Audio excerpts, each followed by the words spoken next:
Hello there, everyone, and welcome back to another stream here on Chinatown. I am Dave, and I just wanted to go live and talk about something real quick. And the topic that we're going to talk about today is cyberbullying. And I unfortunately think that, you know, this is becoming a huge problem in today's world that you can basically cyberbully people and destroy their lives.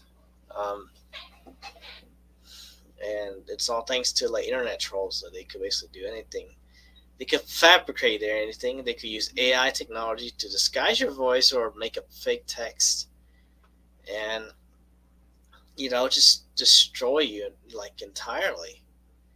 And it's really sad, and it's disturbing. It's really sad to just know that these type of things could happen. Lately, I've actually been watching some videos on YouTube. I'm not going to mention any names, but um, there's this guy that is going through a lot right now, and a lot of people are hounding him. It's about, I would say, about four or five YouTubers or trolls who owns YouTube channels. They're basically going after this guy, um, and it's really sad. It's because some of these allegations and stuff. We are not even sure if it's real or not, but that's their goal, is mainly to destroy his life. It's really sad, and hearing and watching it's really sad too. That you could do these type of things to people these days, and you can get away with it, and you could you know do all this type of like malicious stuff to them, and you could get away with it. It's sad. I don't know how. I don't know, like, where's people's decency these days. Apparently people think that it's okay to do these type of things to people. Uh, it's really, really sad. It's very sad. I just don't understand it at all. Like, uh, you know, it's sad to see what's happening to this guy. But of course, I can't do anything about it. But um, you know, and the crazy part is that they're these trolls that are coming after this person. They're making up like weird names to go off on. One of them used the name of a character from a Disney movie. It's kind of crazy that this person actually used this name, because like that movie I used to watch when I was a kid all the time, they had that character in it, and it's crazy. It's like one of your characters from childhood who was a villain. Who was a villain in the movie is actually a villain in real life, because this person actually used their name, actually used the name of the character. But um, it's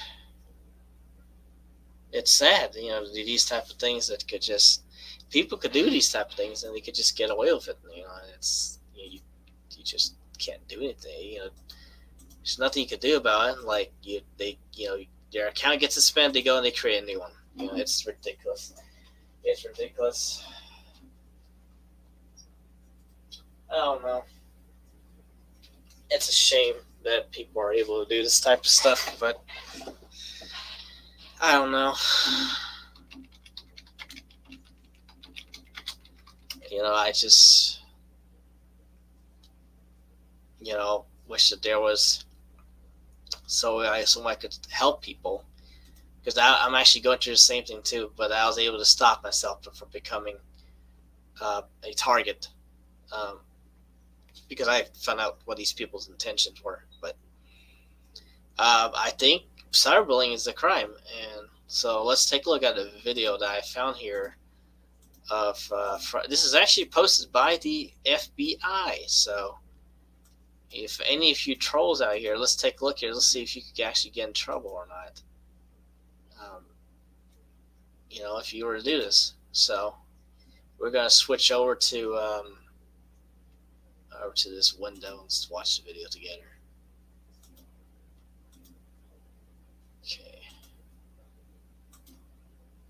All right, so we are on. This is actually posted by the FBI themselves. So let's see what this PSA is for. Come on, let's go. Just a minute, I gotta finish this.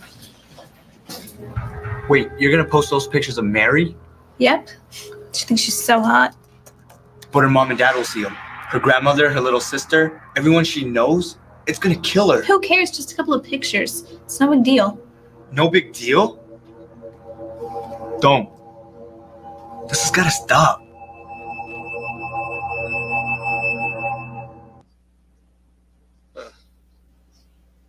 It doesn't say it, but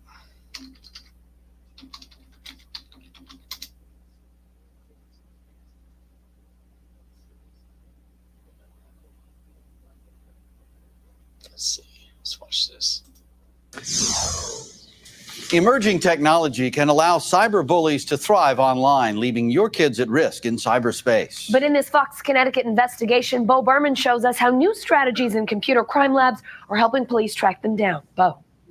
Now that we have laws on the books defining exactly what cyberbullying is, it's possible to intensify enforcement. But with new social networking sites and layers of the internet emerging, that can't happen unless investigators stay up to date with technology and techniques of their own. Cyber cruelty has been linked to at least 36 suicides. In recent years, the teasing, the name calling, and the hair pulling has gone viral. The often disastrous effects cyberbullying can have on our kids are well known. Glastonbury High students Paige Tyne and Carter Hayes see it all the time. It's like they're like insulted even more than if it would to be somebody who would say it to their face. Sometimes it just gets out of hand, and I've seen it a lot. It's why lawmakers passed new legislation in 2011 outlining exactly what it is and how schools should react. But now that it's clearly defined, how are we stopping these e-bullies from preying on others with ever-evolving technology at their disposal? Technology also provides for anonymity, and in some instances where people think that they're being slick and hiding their IP address or spoofing their phone number, that they're not going to be caught. The reality is that eventually they do get caught. But that doesn't mean they won't try. Sergeant Rich McKeon knows firsthand, heading the Glastonbury Police Department's Computer Forensics Department, known here as the Cave. I think technology is so ingrained, they don't think twice about it. It's relatively easy to spoof an IP address, the series of numbers that show the geographical location where you are when you're online. There's also websites like fakemytext.com and spooftel.com, where you can send text messages that appear to be coming from someone else's number and trick a cell phone's caller ID. The first thing we need to do is we need to reveal the full headers of the email. That's the first step in most cases where the threat is sent via email. Websites like haltabuse.org show you how to see the IP address. Then punch the number into maxmind.com to locate where the message was sent from. In this example, we see it's Glastonbury. Now, as a police officer, what I would do from here is I would subpoena Netplex to get the billing and subscriber information. Police can always subpoena social networking sites like Facebook, Twitter, or MySpace. Sometimes police get warrants to confiscate cell phones. At the Cave, there are cords to hook nearly any phone up to the Cellbrite machine. What's your phone number? 432. We decide to hook mine up after sending a threatening text to Sergeant McKeon's phone. So there's all your text messages, and there's the one of the threat. You are a dead man. Sent by this number on this date and time. Stephen Hernandez of the Connecticut Commission on Children says cyberbullying has the potential to be worse than offline tormenting. Its impact is hidden.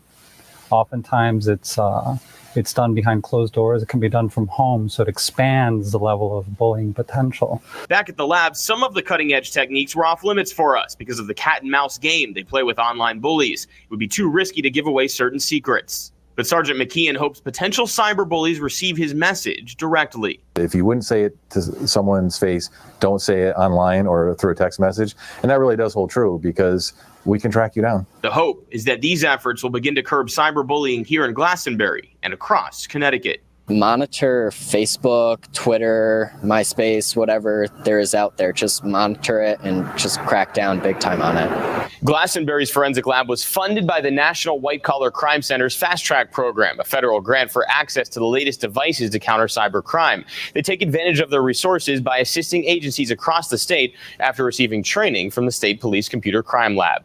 Bo Berman, Fox, Connecticut.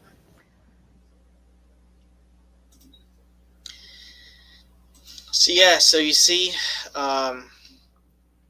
people actually track you down for doing these type of things. So just don't do it if you don't want to go to jail for it, because sooner or later, if you're gonna continue to do this type of shit to someone, sooner or later it's gonna come back to bite you, because they could actually track you down.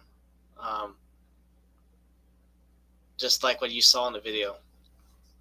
I'm just really sickened by this. Is that, you would think that after graduating high school or graduating school, that you would not have to face these type of things as an adult. But apparently, thanks to technology these days, people could still do this and just hide behind a computer screen and just do this to people, and just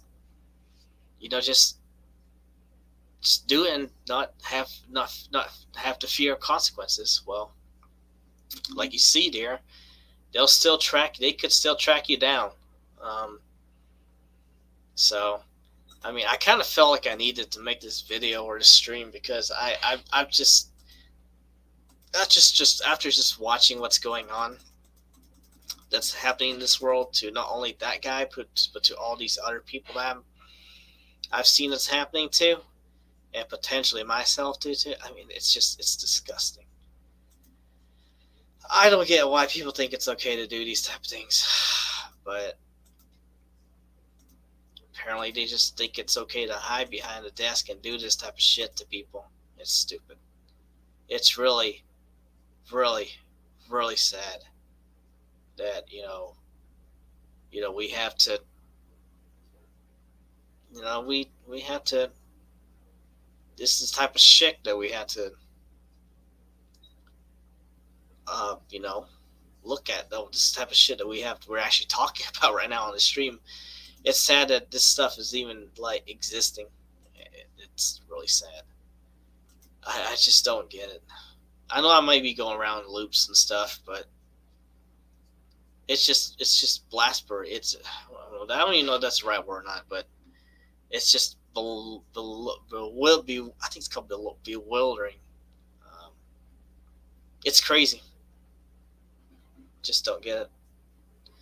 Just don't get why people think it's okay to do these type of things, and it's actually getting worse and worse and worse each day, because as technology progresses, the more technology you have to actually do these things to people and actually get away with it, and it's sad. But for all you trolls out there who wants to go after people, keep in mind that if you were to cross the line and this person were to off them off, you could be facing some pretty hefty criminal charges. You could probably go into jail for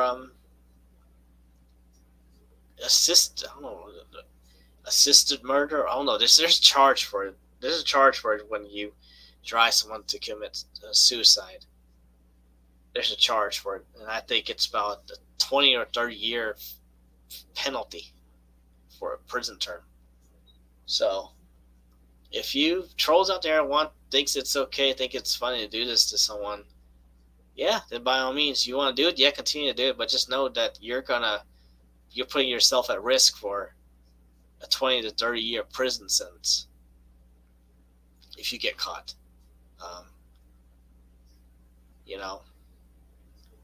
And most of the time, when you drive people to do it and they do it, the cops are going to come after you, because you just driven someone to commit suicide, and that's illegal. It's a crime.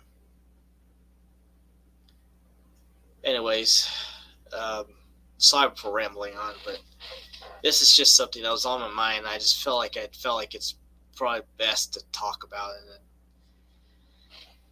I think it's best to talk about it.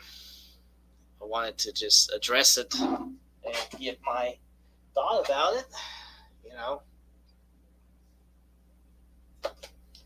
Give my thought and my thoughts on this topic that's growing each day as we speak. Anyways, that'll be it.